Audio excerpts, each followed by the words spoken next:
Здравствуйте, уважаемые любители и знатоки орхидей, мои подписчики и все гости канала. Сегодня наш герой – это Paphiopedilum niveum.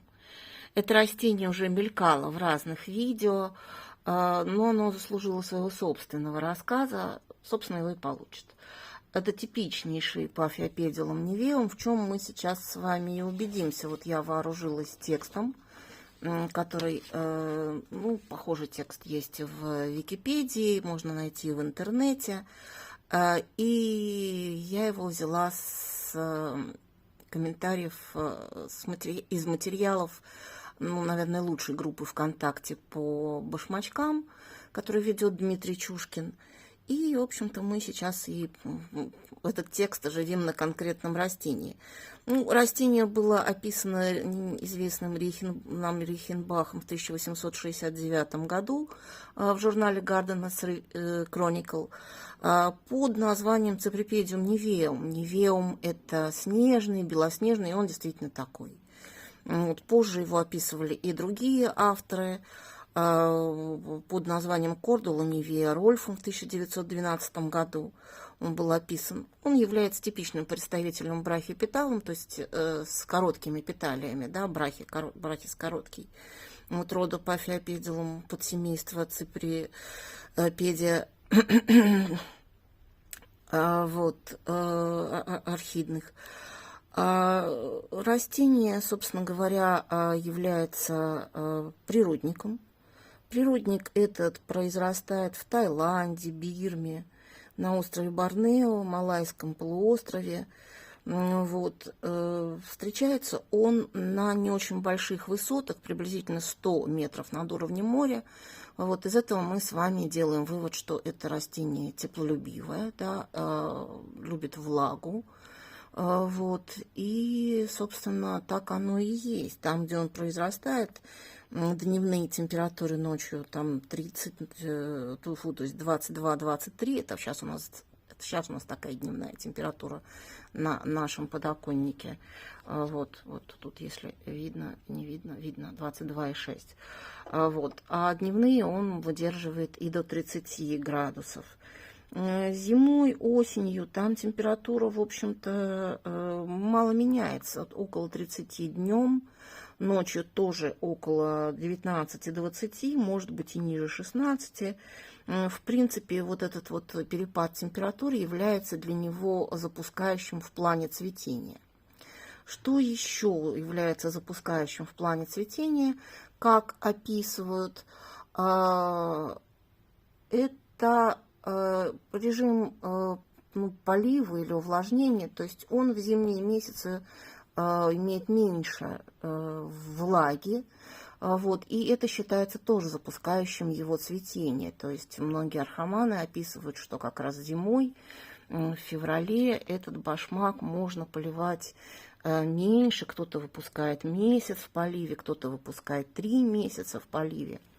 Сам по себе башмачок, цветок достаточно крупный, описывают для такого растения не очень большого, что цветочек может быть там 6-8 сантиметров в ширину. Давайте померяем моего красавца. Если расправить петали, да, приблизим, тут 6 с копейками получается. Если расправить его, то будет около 7, а этот, если распахнет целиком себя, то, наверное, действительно на 8 набежит. Листья у него плотные, кожистые, такие овальные. Да, немножко в тень уедем. И посмотрим на листья. У них ширина 4,2-4 сантиметра. У этого крупного листа действительно 4. Длиной они могут быть до 20 сантиметров. Мой листик тут мой листик здесь 10 сантиметров. С обратной стороны листочки такие бордовые. Такие бордовые листочки с обратной стороны. Сам по себе краб очень привлекательный. Куртина – это типичный вариант произрастания нивеума. Куртина плотная, листочков в каждом отдельном росте может быть 6-8. Наверное, так и есть. Мне здесь сложно посчитать. Вот они немножко уклоняются в разную сторону. Но так где-то как-то и есть. Цветонос, видите, в каждом одиночный. И нести этот цветонос может, как мы с вами видим, вот он такой вот бордовый, опушенный, все при всем. Один-два цветочка. Вот это вот как раз мой вариант. И мы видим, что у него такие вот коротенькие, широкие петали. Парус такой, немножко вот на этом цветке видно, он немножко заострен как бы на вершинке и подается вперед. Вот, это видно в профиль, да, такой типичный совершенно цветок для невеума. Такая вот широкая, короткая губа, стаминодий с желтым пятном. Вот, давай мы как-то тебя в фокус выведем. Оп. Фокус выведем. Вот такой вот шикарный цветок. Совершенно белоснежный. Вариантов может быть два, конечно же, может быть значительно белоснежнее, чем мой, потому что есть альбовая форма. Она чисто-чисто белая. А у меня, если приглядеться, вот здесь вот есть такие мелкие бордовые точечки. И вот с обратной стороны он тоже такой вот слегка розоватый. Вот, то есть это не альбовая форма.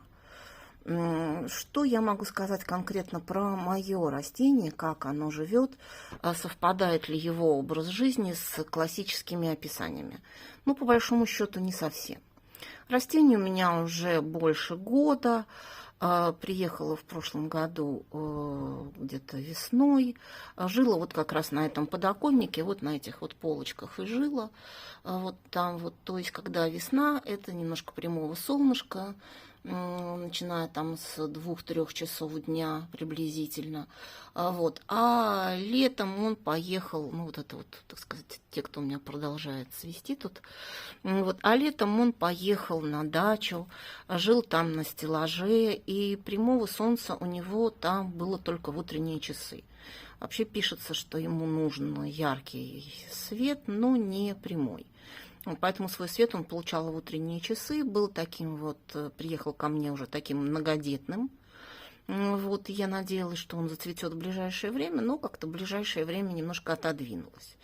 Вот, он переехал осенью на другое окно, и там, где он стоит, он живет наверху, то есть ему там, в общем-то, тепло, даже тогда, когда холодно. Там, ну, если внизу бывало и 11, бывало и 9 самые большие морозы, то у него там наверху 18, что-нибудь такое. Вот. Может быть, даже и 20.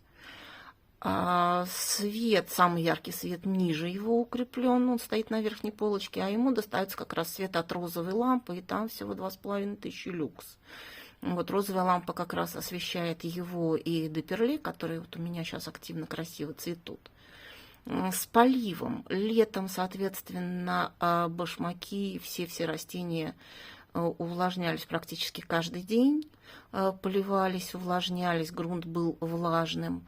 Когда он переехал в город, у меня все время страх есть, что когда меняется у меня режим содержания и полива, что я могу их как-то залить. Потому что с лейкохилумом когда-то у меня именно такой опыт и получился.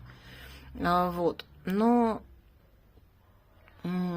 поскольку растений стало довольно много, то, в общем-то, я пришла к тому, что я их очень активно поливаю раз в неделю. Вот. Ну и ближайшие, особенно влаголюбивые растения, брызгаю, когда на этих окнах поливаю блочников. Вот ему тоже достается, поскольку он ближе к краю, я могу до него достать. То есть какого-то месяца сухости у него совершенно точно не было. Ни месяца, ни 3. Вот. И тем не менее в январе, я не помню, было ли это в первых числах января, или уже где-то там числа 13, мы уезжали на 5 дней, как раз когда каникулы схлынули и толпы туристов вернулись к работе, а у меня как раз выпала пауза. Вот мы ею воспользовались и немножко съездили посмотреть красоты. Вот, вернулись, и я обнаружила у многих башмачков желание меня порадовать. Вот, невеум был один из них. Вот, соответственно, начало января он себя проявил как желающий цвести, и действительно, в общем-то, где-то в марте, в конце марта-апреля он расцвел. Вот. Ну и продолжает свое цветение, победное, красивое, шикарное. Вот. Вот тут у него еще в одной розетке появляется, мне кажется, что это либо новый листик, либо, может быть, стоп-листик. Конечно же, там, где растения в больших куртинах, например, того же Дмитрия Чушкина, он показывает свои невеумы, вот, которые цветут с разных розеток, и это такая вот пышная цветущая куртина, это шикарно. Вот. Но мой невеум тоже большущий молодец, я надеюсь, что он продолжит расти и радовать меня и вас. Вот. Наверное, это все, что я хотела о нем рассказать. Ну как я его поливаю? Он уже, собственно, живет на корнях растений, то есть он эпифит, но он еще и кальцифит, он может и там в растениях скалжить. Соответственно, нужно ему кальций. И вот в этом вот грунте, который у него, я его не пересаживал. Там я не знаю, что, но, скорее всего, это он приехал из с группы Орхидеи Азии. Я его не пересаживал, он в своем горшке. Вот в этом вот. А поддончик это, вот видите, удобный поддончик по размеру горшка. Это стаканы от йогурта. Вот. И так там водичка накапливается. В общем, у меня таких вот их тут несколько. Вот. Судя по орхидеям Азии, там может быть пеностекло. Здесь сверху видна кора. Я ему положила еще туда мох под корни, потому что они, в общем, очень активно росли и оказались на поверхности. Ну вот, хочу ему еще положить немножко мха и триферна вот сюда сегодня. И, как поливаю, сказала, удобряю, соответственно, при каждом поливе чего-нибудь добавляю. Кальций,